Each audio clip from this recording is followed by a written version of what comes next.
All right, wake up 49er fans. Damon Bruce, Larry Kruger with you, brought to you by Sam's Chatterhouse. It's great to have you here. And as you can see, we have a guest. Will Regatz is from Minnesota. He covers the Vikings, and with the Vikings up next on the schedule, we thought it was a good time to get to know the opponent a little bit better. Will, thank you so much for joining us. Good morning. How are you?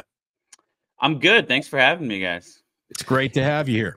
Yeah, absolutely. Fantastic to have you, Will. And it was a fantastic week one for the Vikings. And, man, it really looked like Sam Darnold was very different football player post-49ers than he was pre-49ers.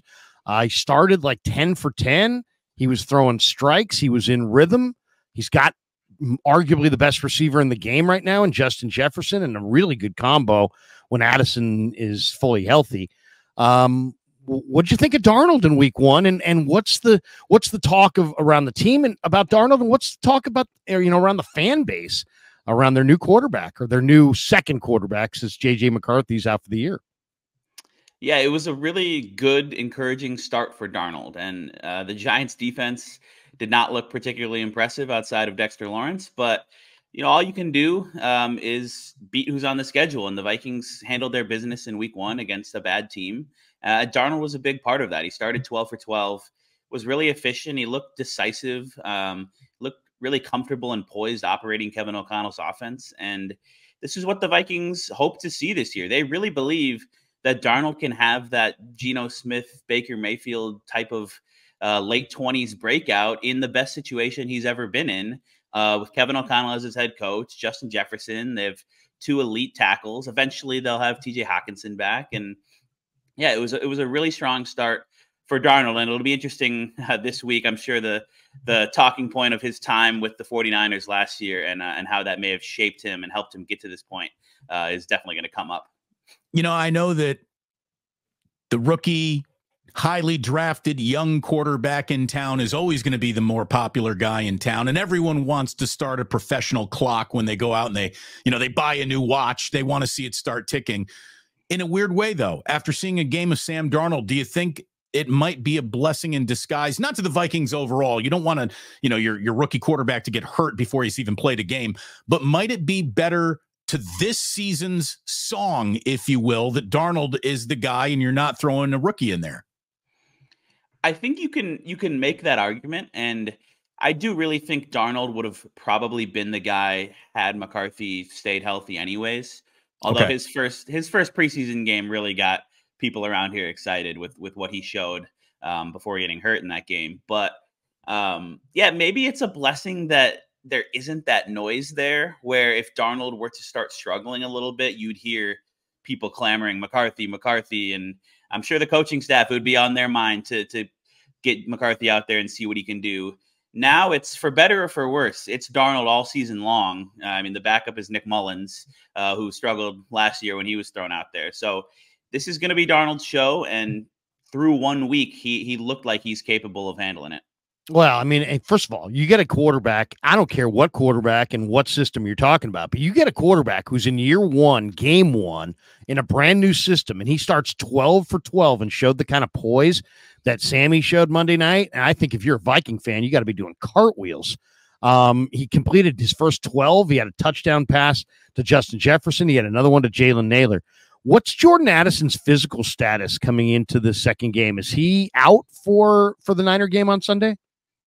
I would classify him as doubtful with the way that Kevin O'Connell spoke about him on Monday. And we'll hear from O'Connell again on Wednesday. We'll get the injury reports this week. But it really seems like Addison has quite a bit of soreness in his ankle.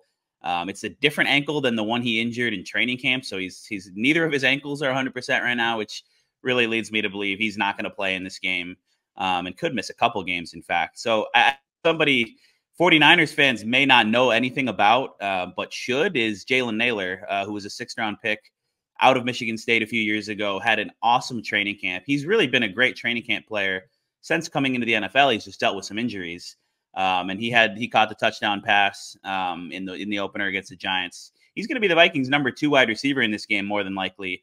And with no Hockenson, I expect the 49ers to put a lot of attention on Jefferson, which could mean quite a bit of involvement for Jalen Naylor in this game.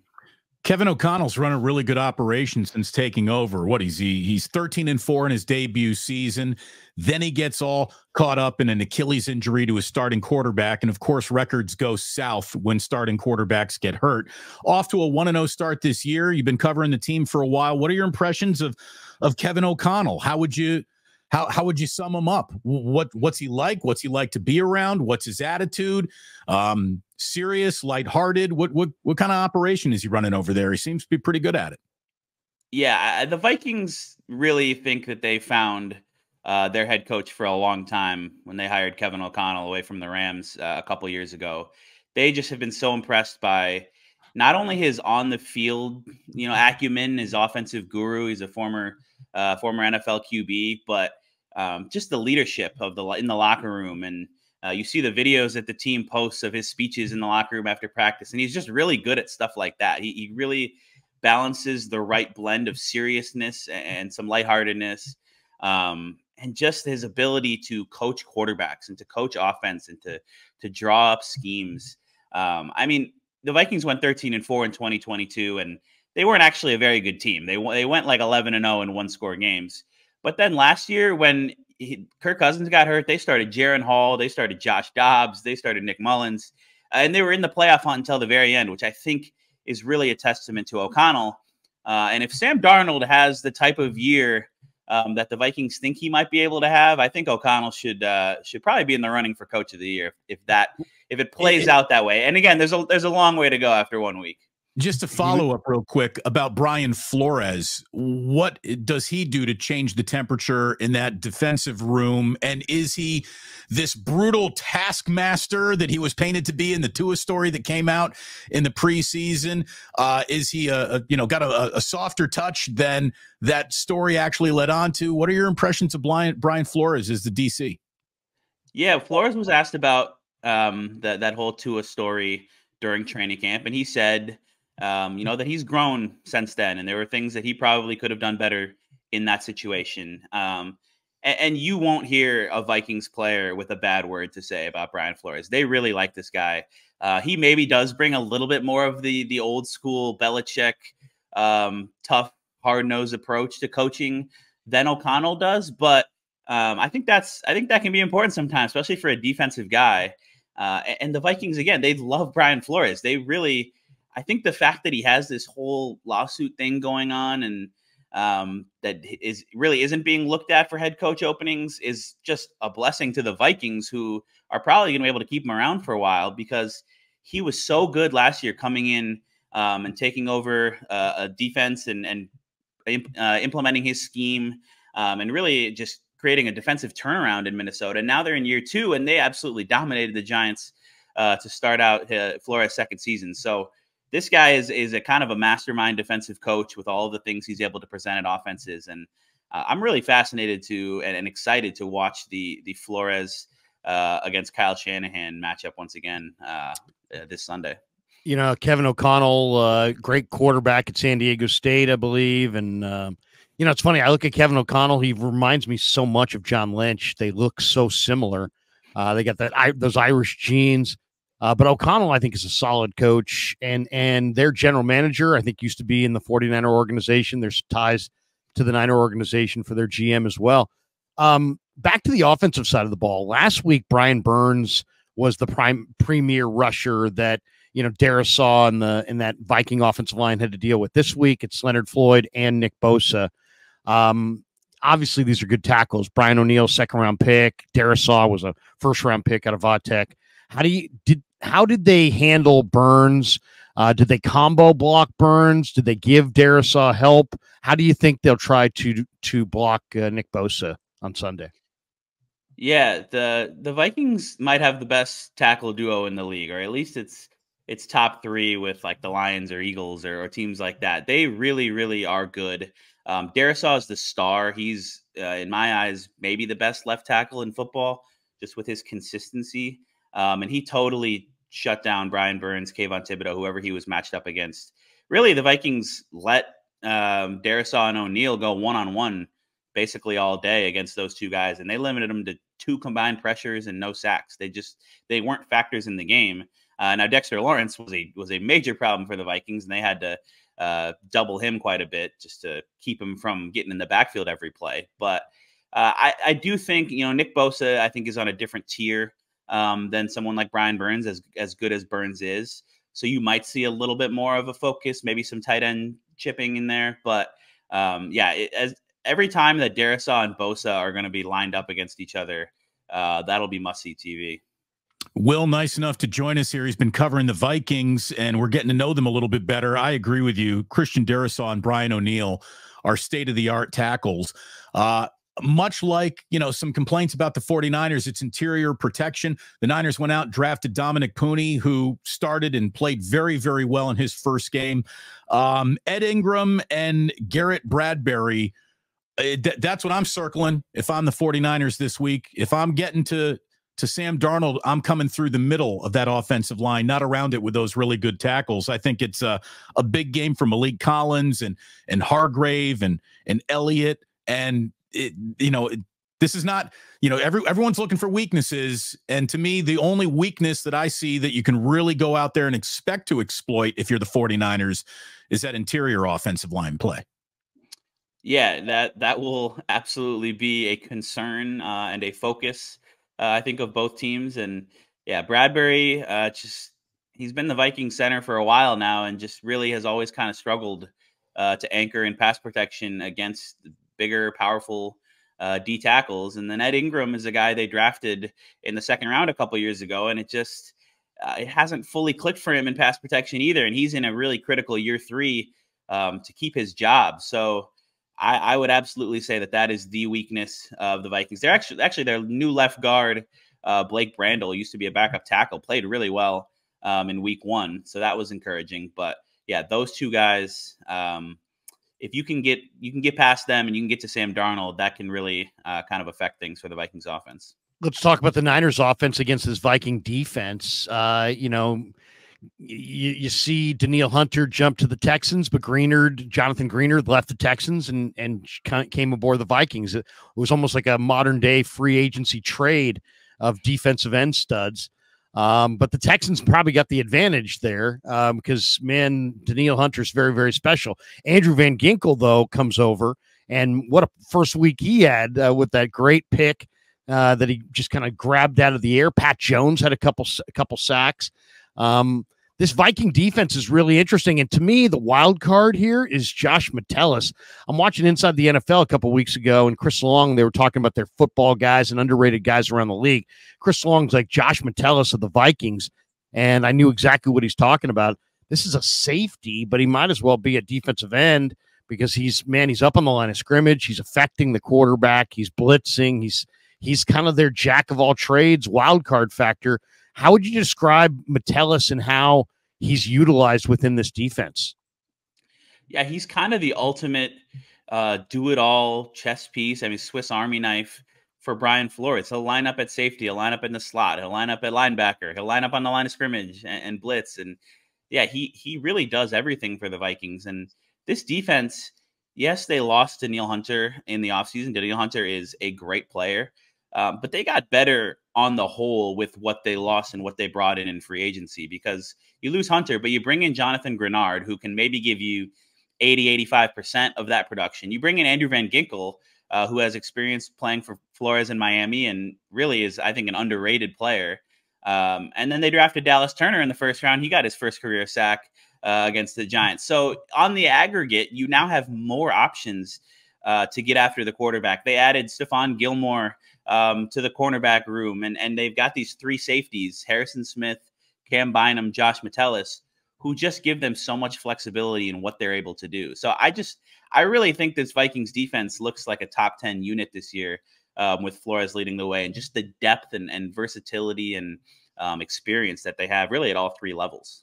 Yeah, you talk about long afternoons. I think Bosa and Floyd are in for long afternoons going up against those tackles. No matter who you are, no matter what your reputation is as a corner in this league, you see Justin Jefferson line up across from you, you are in for a long afternoon. What makes Jefferson special? He hasn't exactly had, the best quarterback play, with all due respect to Kirk Cousins, whose performance for the Falcons in week 1 must have left an interesting few conversations happening around Minnesota. I'd like to know what you thought of Cousins' debut with the Falcons, but what makes Justin Jefferson, I think, the unquestioned best wide receiver in football? Yeah, I think the only guy who you can even put in the conversation would be Tyreek Hill, with just what he's able to, the unique aspect of his speed. But to me, Jefferson's the best receiver the game has to offer. His all-around skill set, his route running, his ability to create separation. And then just the fact that even when he isn't open, which, sometimes he's drawing 2 or 3 defenders, you can still put it up there and he's going to go up and make a play. He's spectacular at coming down with the ball in contested situations. He does it all. He's everything you could want as a wide receiver. He also doesn't bring like the off the field drama that some other guys we've seen this offseason with their contract situations have. Anyone in particular come to mind? Someone you guys might be familiar with. I was thinking along the lines Jamar Chase, CeeDee Lamb as well. I mean, it's a frequent thing at that position, and it just wasn't an issue with Jefferson. They didn't get the deal done until later in the summer, but that never really kind of seemed to create any drama. So he's quite good. And to your cousin's point, that was fascinating to see the way that not only he struggled, but he didn't move around at all. Like he looked like the Achilles is still not back. So that could get really interesting quickly because they didn't use any play action. He wasn't under center at all, right? I mean, that's bread and butter. That's what he does. That's what he thrived in when he was here for so long. So yeah, maybe that was a week 1 thing, and the Steelers do have a good defense, but man, if that doesn't get better quickly, that's going to be really interesting for Atlanta. And I think the Vikings certainly after 1 week feel good about their offseason at the quarterback position. One thing that the major components of this Viking offense with Darnold running it, the play action game, huge, the bootleg game, also huge. How much did they kind of show that off in week 1 against the Giants? How much do you expect they'll try to neutralize the Niners' incredible rush by using a lot of play action and a lot of the bootleg game? That is something that OConnell certainly wants to do. And we saw some of it in the opener, not a ton, but yeah, the Vikings want to use some of that. And I think that ties into the running game, and the Vikings really feel good about their running game this season. That's been kind of a non-factor in the first 2 years under O'Connell. They had kind of a washed Dalvin Cook in 2022, and then Alexander Mattison was a disaster as their starter last year. Now they have Aaron Jones, who even at 29 years old looks like he has a lot of gas left in the tank. He almost got to 100 yards in this game, and the Vikings feel like they can get a lot more balance with Jones. And then with teams having to respect the running game, that will, in theory, open up a lot of the play actions and the boots and stuff like that. And Darnold does have the athleticism, maybe a little bit more athleticism than even the Kirk Cousins from a few years ago. My last question for you here today, Will, and thanks so much for joining us, man. We really appreciate your time getting inside the Vikings locker room, crawling around in this team, in this matchup a little bit. You've been an awesome resource. Thank you. When Levi's Stadium opened, it opened to varying degrees of fan appreciate, even liking the place. US Bank Stadium is opened, and everyone who goes there says this is the best stadium in football. The players have given the Minnesota Vikings the highest marks and reviews for the stadium. As someone who's in the media, what do you think about it? What is it seems like it might be the best stadium in the NFL. It looks like a monster from the outside. It is quite the stadium. Yeah, the design, everything that went into it is pretty spectacular. Those big glass windows. It's the players all like it. The coaches like it. Vikings have top-notch facilities. Even just their practice facility in the suburbs is one of the best in the league as well. They've been atop those NFLPA report cards really across the board.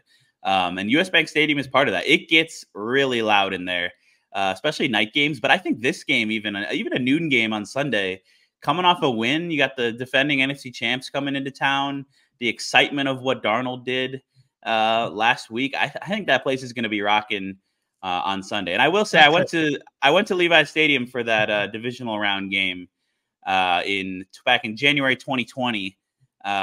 And that's quite the stadium as well. Also, their press box food, I would say, was up there with US Bank Stadium. That's good. You feed the press. You got to feed the press for sure. I'll tell you the drum thing, the skull chant. Now, I grew up a Bears fan, so I'm predisposed to kind of hate what the Vikings do. But this skull, dude, it's awesome. It's awesome in there when that goes down and that happens. Yeah, it's pretty electric in there. They play these pump up videos and they get the skull chant going, and then of course they've like lost 7 of their last 10 home games or something like that. But they do have, I saw the stat, they haven't lost to the 49ers at home since like 1992, and I think that's like 5 or 6 games. But still, we'll see if they can keep that streak going this year. Is this, I never thought I'd see that many people celebrating and imitating a safety call, but that's what the skull chant looks like to me. It looks like safety. No. Anybody? Okay. Last one for you on my end. The secondary, Cam Bynum went to Cal. So a lot of people out here know Cam Bynum, and what a career he is carving out for himself. He is developing into a really nice player at free safety. I saw Byron Murphy was their leading tackler in week 1, which always kind of makes you wonder if there's a backstory when one of your corners is the leading tackler. But they also added Stephon Gilmore late. Harrison Smith's been there for years. Heck, they drafted Lewis Seen and wound up cutting him at the cut down. I already mentioned Metellus. What do you think of this secondary? I think it's going to be a run-heavy plan, but the Niners have an awful lot of passing weapons, Debo and Ayuk on the outside, JJ, Juwan Jennings. How do you see the matchup between the Niner receivers on the perimeter and what the Vikings have in the back end there? Yeah, I touched on it earlier, but I think this safety room is one of the best in the NFL. When they have 3 guys who can play at arguably Pro Bowl levels. Harrison Smith has been doing it forever. He just got his 35th career interception, all with the Vikings in week 1. Cam Bynum, Niners fans will remember, he had those 2 interceptions against a maybe concussed Brock Purdy last year on Monday night to kind of seal that game for the Vikings in Minneapolis. And then Josh Metellus, we already talked about. He does it all. The cornerback position is more interesting, where a projected starter, Mekhi Blackman, a guy they drafted last year out of USC, he tore his ACL on the first day of training camp. That led to the pivot to sign Gilmore, who, he's getting up there in years. He was drafted in the same 2012 class as Harrison Smith, but even on his 5th team in 5 years, he's been productive. Like he just hasn't fallen off at all. And the Giants barely even targeted him in week 1. He looks good despite not even having much of a training camp. They got Shaq Griffin and Byron Murphy as well. Are going to be their other starters there. And those guys are fine, but that'll be important that they play well against the talented group of receivers that the 49ers have.